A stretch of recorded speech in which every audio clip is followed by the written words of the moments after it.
Wanita ini tidak sadar bahwa selama ini dia tinggal bersama mayat penghuni lain. Beberapa hari yang lalu, adiknya menghilang secara misterius. Tidak ada petunjuk sama sekali, tapi ketika coba diselidiki, ternyata banyak sekali kasus kematian-kematian aneh di apartemen itu. Misteri apa yang sebenarnya terjadi? Dan inilah Noise 2025.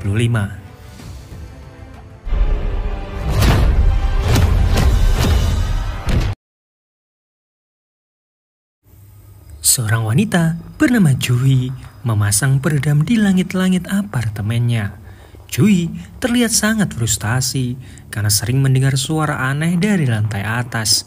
Juhi lalu mengambil kameranya dan tiba-tiba sebuah panggilan masuk.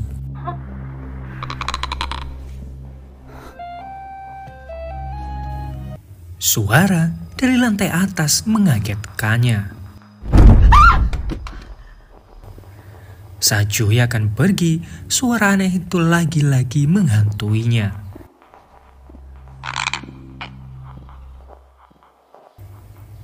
Keesokan harinya, seorang pekerja bernama Juyong dipanggil oleh atasannya. Juyong lalu memasang alat bantu dengarnya dan mengangkat telepon. Ternyata telepon itu berasal dari seorang detektif bernama Kim yang mengabarkan bahwa Juhi, adiknya Juyong, menghilang dari 4 hari yang lalu. Juyong lalu pergi ke apartemen adiknya. Di pintu apartemen ada tulisan untuk tidak berisik. Juyong tentu bingung, dia lalu masuk ke dalam. Kondisi apartemen itu sangat berantakan karena memang sebelumnya Juhi memasang peredam di langit-langit apartemennya. Juyong berkali-kali mencoba menghubungi Juhi, tapi nomornya tidak aktif. Juyong lalu teringat bahwa dulu Juhi ini sangat marah dengan suara langkah kaki dari lantai atas. Juyong memintanya untuk berhenti, tapi Juhi merasa orang yang tinggal di lantai atas ini memang sengaja menghentak-hentakan kakinya. Juhi akan mencari buktinya. Juhi lalu meminta Juyong mendengarkan suara dari lantai atas, tapi Juyong tidak mendengar suara apapun, meskipun dia sudah memakai alat bantu dengar. Juhi terlihat sangat kesal dan langsung pergi dari sana. Kembali ke masa sekarang, Juyong pun menemui Ki-hun yang merupakan pacarnya Juhi, tapi Ki-hun juga tidak tahu di mana keberadaan Juhi.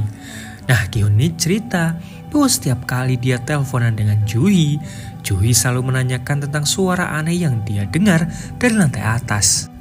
Tapi Ki-hun tidak mendengar suara apapun, seolah suara itu hanya didengar oleh Juhi. Juyong lalu memberikan nomornya jika Ji-hun mengingat hal lain tentang adiknya. Malam harinya, Juyong menemukan HP milik adiknya. Tapi ketika akan mengambil charger, Juyong dikagetkan dengan sesuatu di lantai. Juyong juga mendengar suara aneh dari langit-langit apartemennya. Suara bel tiba-tiba terdengar. Suara seorang pria meminta Juyong untuk membukakan pintunya. Karena penasaran, Juyong pun membukakan pintunya. Ternyata pria itu adalah Jong-sim, seseorang yang tinggal di lantai bawah. Jong-sim sebelumnya sempat menegur Juhi karena membuat suara gaduh. Saat Jong-sim pergi, Juyong melihat seseorang di ujung apartemen yang terus memperhatikannya. Juyong merasa sangat aneh. Juyong lalu mencoba membuka HP milik adiknya, tapi beberapa sandi yang dia coba tidak ada yang cocok. Juyong lalu teringat di saat mereka berdua ini ditinggal mati oleh kedua orang tua mereka. Karena kecelakaan itu, Juhi jadi pincang sementara Juyong jadi tidak bisa mendengar. Esok harinya, Juyong pergi menemui satpam apartemen untuk menanyakan tentang adiknya. Si satpam ini ingat bahwa beberapa hari ini Juhi sering melapor mendengar suara berisik di huniannya. Tapi semenjak itu si satpam tidak pernah melihat Juhi lagi. Juyong lalu bertanya soal Jong-sim yang tadi malam datang ke huniannya. Jong-sim terlihat sangat mengerikan. Si satpam bilang mungkin karena dia terganggu dengan ulah dari Juhi. Karena beberapa hari ini, Juhi sering berlarian ke setiap apartemen untuk mencari sumber suara itu. Nah, para penghuni di sana agak hati-hati dengan unit 604. Juyong tentu kaget karena unit itu adalah apartemen miliknya. Tapi belum sempat si satpam ini cerita, seorang perempuan melapor karena mencium bau busuk dari lantai bawah. Mereka bertiga pun memeriksanya. Ternyata ruangan itu memang dulunya dijadikan tempat sampah selama 10 tahun oleh para penghuni di sana. Nah, si satpam menguncinya agar para penghuni tidak membuang sampahnya lagi, tapi orang-orang malah membuangnya melalui jendela. Tiba-tiba, ketua penghuni di sana datang. Si ketua bilang bahwa pembersihan sampah di sana akan memakan banyak sekali biaya. Daripada menyalahkan pengelola, harusnya menyalahkan penyewa yang tinggal di sana dan tetap membuang sampah itu di sana. Wanita itu bilang bahwa dia baru saja menyewa apartemen itu seminggu yang lalu, jadi dia tidak bisa disalahkan. Si wanita lalu pergi sambil terus menggerutu. Ketua penghuni di sana meminta si satpam untuk menutup kembali ruangan itu. Sebelum pergi, Juyong menanyakan kembali tentang unit 604. Tapi si ketua meminta si satpam untuk mengikutinya. Juyong lalu kembali ke pabrik tempat dia bekerja dan meminta cuti lebih lama karena dia masih harus mencari adiknya. Atasannya menyayangkan hal itu, padahal dia sudah baik mau mempekerjakan Juyong yang notabene tuli. Dia juga memberikan asrama untuk Juyong tinggali karena dia tidak nyaman tinggal dengan Juhi. Pabriknya akan mengalami penundaan jika ada karyawan yang terus-terusan meminta cuti. Juyong pun akhirnya memutuskan keluar dari pekerjaannya.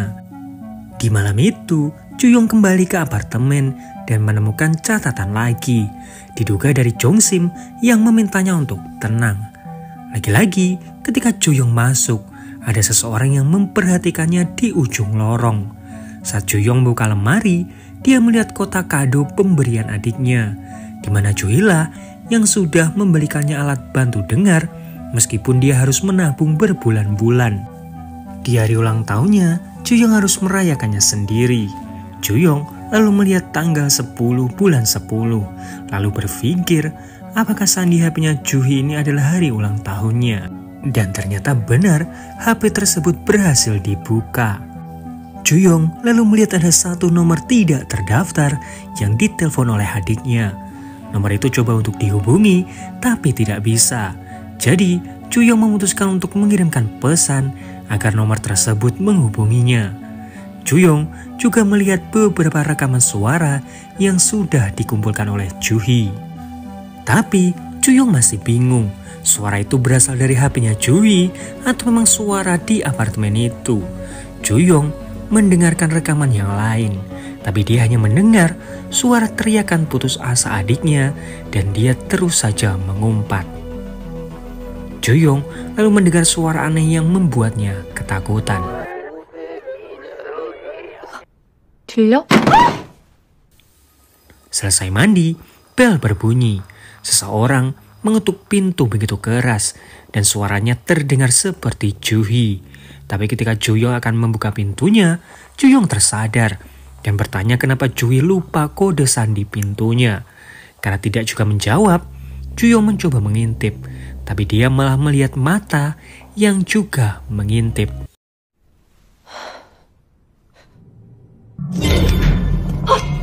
Suara aneh terdengar lagi. Juyong sadar bahwa itu bukanlah adiknya. Suara itu semakin membuat Juyong ini kesakitan.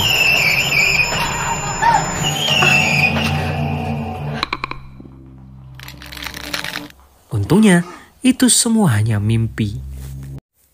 Esok harinya, Ki-hun menemui Juyong. Ki-hun di sini cerita bahwa dia belum lama berpacaran dengan Juhi. Tapi akhir-akhir ini, Juhi sulit untuk dihubungi. Tiba-tiba, HP milik Juhi berbunyi. Nomor tidak dikenal itu menghubunginya, yang ternyata dia adalah manajer perumahan di sana. Si manajer bilang bahwa di malam itu, Juhi tiba-tiba menelponnya dan menanyakan apakah ada orang mati di apartemennya. Juhi seperti melihat arwah. Si manajer akhirnya cerita bahwa beberapa bulan yang lalu, seorang wanita yang tinggal di unit 604 itu juga pernah mengatakan mendengar suara-suara aneh dan melihat hantu. Tapi setelah itu, mereka tidak pernah lagi melihatnya. Berminggu-minggu kemudian, wanita itu ditemukan membusuk tergantung di apartemennya. Ju-yong ketakutan, jadi selama ini dia tinggal di unit apartemen yang bisa dibilang angker. Saat mereka kembali, mereka melihat pesan ancaman yang ditempelkan di pintu apartemennya Ju-yong. Dia yakin bahwa ini pasti ulahnya Jong-sim. Di dalam, Ju-yong menghubungi detektif Kim. Dia meminta detektif Kim untuk menyelidiki Jong-sim karena dia terus saja menempelkan pesan-pesan ancaman di pintu apartemennya. Detektif Kim meminta Ju-yong untuk memeriksa CCTV. Ju-yong penasaran apakah detektif Kim sudah memeriksa CCTV di hari adiknya ini menghilang. Ternyata selama beberapa hari ini, Ju-hee tidak terlihat keluar dari apartemennya. HP dan juga tasnya juga tidak dia bawa, jadi kepolisian tidak bisa mencarinya karena memang dia tidak terlihat pergi dari apartemennya. Bel tiba-tiba berbunyi, Ki-hun mencoba memeriksanya. Ternyata itu adalah Jong-sim yang terlihat sangat marah dan meminta mereka untuk tidak berisik. Setelah Jong-sim pergi, Ki-hun meminta Ju-yong untuk jangan pernah membukakan pintu untuk Jong-sim karena tadi Ki-hun melihat sesuatu yang disembunyikan oleh Jong-sim di balik bajunya. Ki-hun curiga itu adalah senjata tajam. Nah, ternyata benar, Jong-sim membawa sebuah pisau. Bahkan dia masuk ke huniannya sambil memencet sandinya menggunakan pisau itu. Terlihat Jong-sim ini sangat marah. Malamnya, Ju-yong menempelkan beberapa selebaran orang hilang. Dia lalu melihat seorang anak laki-laki yang sedang melihat sesuatu. Ju-yong penasaran dan mendekati anak itu. Anak itu tidak menjawab dan hanya fokus ke ruangan di bawah apartemen. Si anak lalu pergi, tapi Ju-yong malah mengeceknya. Tiba-tiba, dia dikagetkan oleh seorang wanita bernama Jung-in. Jung-in ini juga salah satu penghuni di sana. Dia mengatakan alasan kenapa ketua penghuni di sana seolah tutup mata atas kasus hilangnya Ju-hee. Karena rumor itu akan membuat pembangunan ulang gedung tersebut ditunda. Di saat mereka mengobrol, Ju-yong melihat seorang anak yang sedang bermain ayunan. Di apartemen, Ju-yong mendengar sesuatu, tapi suara itu berasal dari lubang di wastafel. Tiba-tiba, pintu di apartemennya terbuka dan Ju-hee datang dalam keadaan lusuh. Ju-hee bilang bahwa selama ini dia sangat ketakutan dan merindukan kakaknya. Ju-hee lalu masuk ke kamarnya, tapi tiba-tiba Ju-hee ini menghilang. Ju-yong kaget melihat adiknya yang sudah bergelantung. Untungnya, itu semua hanya mimpi. Ju-yong terbangun karena alat pendengarnya kehabisan baterai. Jadi, selama alat pendengar itu di-charge, Ju-yong menggunakan aplikasi pengenalan suara. Aplikasi itu menangkap suara-suara aneh yang mengatakan tentang darah, kematian, dan hal-hal tidak jelas lainnya.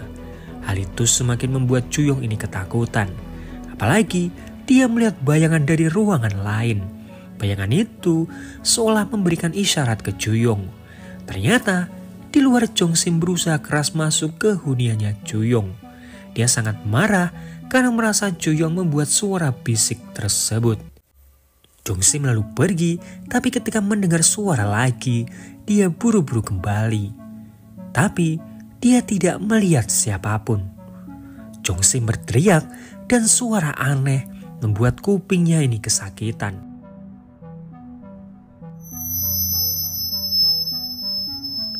Jong-sim merasa ada seseorang yang datang.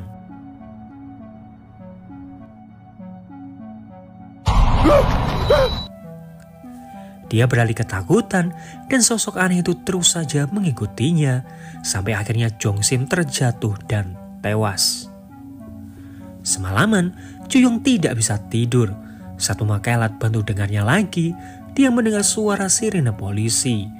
Ju-yong buru-buru keluar dan melihat orang-orang yang sudah berkumpul. Dia kaget melihat Jong-sim yang sudah tewas. Detektif Kim mendekatinya. Ju-yong mengatakan bahwa Jong-sim yang tinggal di unit 504 itu sering mengancamnya. Jadi mungkin adiknya disekap di apartemennya Jong-sim. Tapi tidak ada seorang pun di apartemen itu. Juyong bersikeras, bahkan tadi malam dia mendengar suara minta tolong dari pipa wastafel. Ketua penghuni di sana kesal karena Juyong menyebarkan rumor-rumor aneh. Baginya, semua penghuni di unit 604 ini aneh-aneh. Juyong bingung, tapi ketua penghuni itu tidak menjelaskan apapun. Jadi Juyong pergi menemui Jung In. Di sana, Juyong melihat seorang anak perempuan yang berlari. Jung In bilang bahwa itu anaknya. Juyong meminta penjelasan apa maksud pria dan juga wanita yang dibicarakan ketua penghuni tadi pagi. Jung In lalu menunjukkan foto ketua penghuni lama di tahun 2022. Dia tinggal di unit 704. Ketua lama ini sering marah karena merasa terganggu dengan suara langkah kaki anaknya Jung In.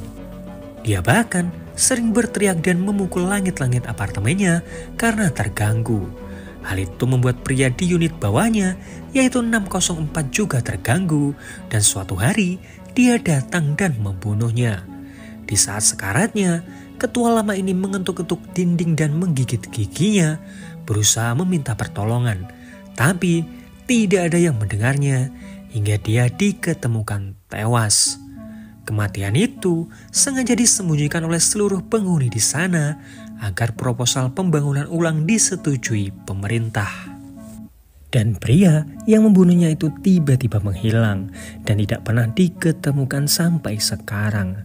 Nah, tentang kasusnya Jong Sim, beberapa orang mengatakan bahwa Jong Sim ini sebenarnya dibunuh dan pelakunya masih berkeliaran di apartemen ini. Joyong lalu penasaran siapa yang tinggal di unit 704 karena dia selalu mendengar suara bising dari sana. Jong In bilang bahwa unit itu kosong dan tidak ditinggali siapapun. Mendengar hal itu, Joyong kebingungan. Dia lalu menghubungi Ki Hun dan memintanya menyelidiki kasus pembunuhan di unit 704. Saat Joyong kembali, ada pesan lagi di pintu apartemennya yang ditulis dengan darah. Jadi, selama ini yang menuliskan pesan-pesan ancaman di huniannya Joyong ini bukanlah Jong Sim, melainkan orang lain. Esok harinya, saat Joyong menyebarkan selebaran adiknya yang hilang, ketua penghuni di sana berorasi dan menginginkan pembangunan ulang apartemen mereka dan mulai menyalahkan pemerintah atas kematiannya Jong Sim. Joyong melihat selebaran adiknya yang dibuang dan diinjak-injak oleh penghuni di sana. Joyong yang kesal bilang ke pihak pemerintah yang hadir di acara itu jika adiknya ini menghilang dan banyak sekali kasus pembunuhan di sana.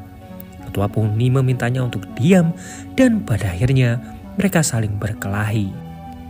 Mereka pun dilerai dan si ketua tidak sengaja menarik alat bantu dengarnya Joyong.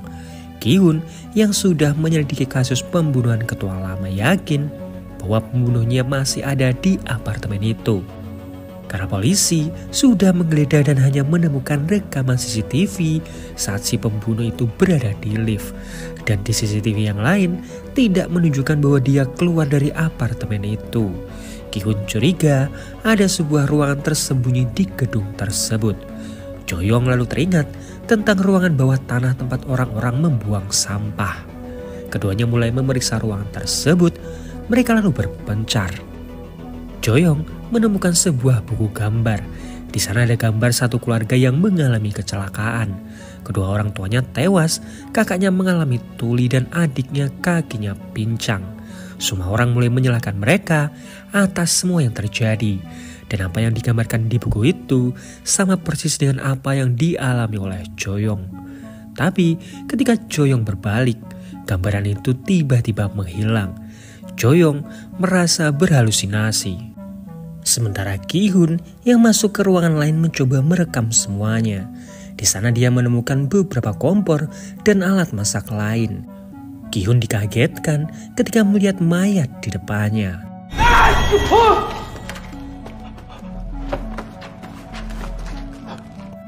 Baju yang digunakan mayat tersebut sama dengan digunakan pria di unit 704. Tiba-tiba Ki Hun mendengar suara yang menyakiti pendengarannya. Sementara Joyong masuk ke sebuah lorong yang panjang. Di ujung lorong, Joyong melihat Ki Hun yang hanya diam. Suara aneh tiba-tiba terdengar dan sangat menyakitkan. Ki-hun yang ada di depannya terus saja diam. Joyong yang ketakutan perlahan mundur. Tiba-tiba Ki-hun yang lain menyerangnya dari belakang. Ki-hun seolah dirasuki. Joyong mengambil satu batu dan memukulnya. Joyong mencoba keluar, tapi Ki-hun terus memegangi kakinya. Joyong berusaha keras keluar, tapi Ki-hun terus saja menyeretnya. Untungnya seseorang menyelamatkannya. Joyong tersadar dia ternyata berada di rumah ketua penghuni. Di sana ada anak laki-laki yang Joyong temui waktu itu. Tapi anak itu tidak merespon perkataan Joyong. Ketua penghuni menjelaskan bahwa anaknya juga mengalami masalah pendengaran sama seperti Joyong. Ketua penghuni ternyata sudah menelpon polisi untuk memeriksa ruangan bawah tanah. Joyong lalu bertanya apakah di apartemen ini hanya ada 2 anak, anaknya ketua penghuni dan juga Jung-in.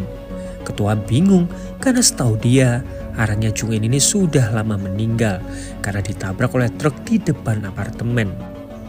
Joyong yang mendengarnya tambah bingung. Jelas-jelas di saat itu dia melihat anaknya Jung-in. Tiba-tiba anak ketua penghuni melepaskan alat bantu dengarnya Joyong. Telinganya Joyong mengeluarkan darah. Si anak bilang bahwa hal itu terjadi karena Joyong mendengar sesuatu yang seharusnya tidak dia dengar. Jika Joyong mendengar suara itu lagi, maka Joyong akan mati. Si anak juga melarang Joyong kembali ke ruangan bawah tanah. Detektif Kim menelpon karena mereka menemukan jasadnya Ki-hun.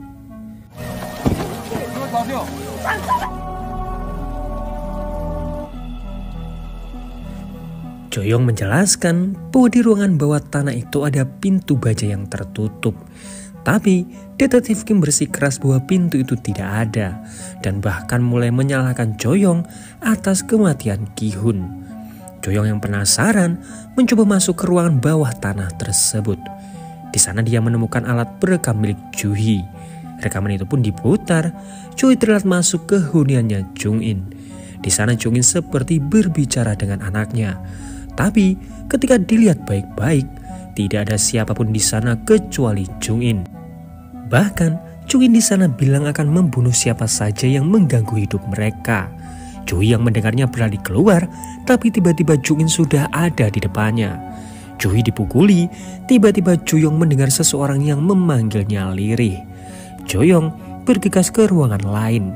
Di sana dia melihat Ju-hee yang terikat. Untungnya Ju-hee masih hidup. Tapi ada sesuatu yang aneh di sini karena Ju-hee yang ini tidaklah pincang. Di ujung lorong, Joyong melihat Jung-in yang tersenyum ke arahnya. Pintu langsung ditutup. Joyong meminta adiknya bersembunyi dan ketika ada kesempatan, dia harus kabur. Pintu pun berhasil didobrak oleh Jung-in. Joyong akhirnya sadar bahwa Jung-in lah pelaku pembunuhan semua orang selama ini. Dia juga yang sebenarnya membunuh ketua lama. Dari mana Joyong tahu? Ya dari ceritanya Jung-in sendiri.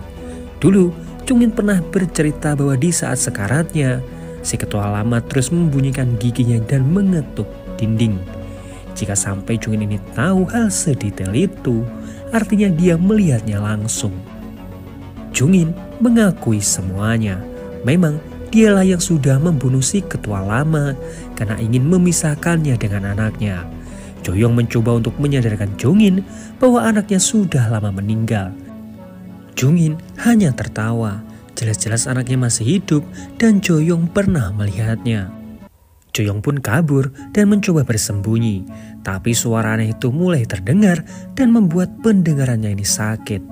Joyong pun melepas alat bantu dengarnya dan kini hanya bermodal aplikasi pengenal suara. Suara tertawa terdengar ke seisi tempat tersebut. Jung-in datang dan langsung menyerangnya. Mereka bertarung. Jung-in mulai menangis dan cerita bahwa dulu orang-orang sering komplain tentang suara berisik dari anaknya. Karena hal itu, Jung-in membiarkan anaknya bermain di luar. Tapi anaknya malah mengalami kecelakaan. Sejak saat itu, Jung-in mulai menyalahkan semua orang. Itu juga alasan kenapa Jung-in ini membunuh orang-orang yang tidak dia sukai, termasuk Ju-hee. Joyong bingung apa maksud perkataan itu. Jelas-jelas adiknya ini masih hidup. Tiba-tiba suara aneh terdengar lagi. Jung-in diserang hantu si ketua lama. Joyong langsung berlari dan menutup pintunya. Jongin meminta tolong untuk dibukakan pintunya, tapi Joyong tidak mau. Dan kini hanya suara teriakan dan pintu yang diketuk perlahan. Joyong kembali mencari adiknya.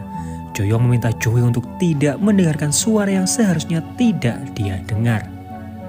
Waktu berlalu, seorang tetangga baru dari unit 704 datang dan memberikan beberapa makanan. Joyong bilang dia tinggal dengan adiknya, tapi si tetangga tidak melihat siapapun. Si tetangga lalu bertanya siapa yang tinggal di atasnya, karena dia sering mendengar suara gaduh. Joyong memintanya untuk tidak memperdulikan hal itu. Dan film pun berakhir. Nah, itu tadi alur cerita film Noise 2025. Seperti biasa, like kalau kalian suka, dislike kalau enggak, subscribe kalau belum. Sampai jumpa di video yang lain. Dejum.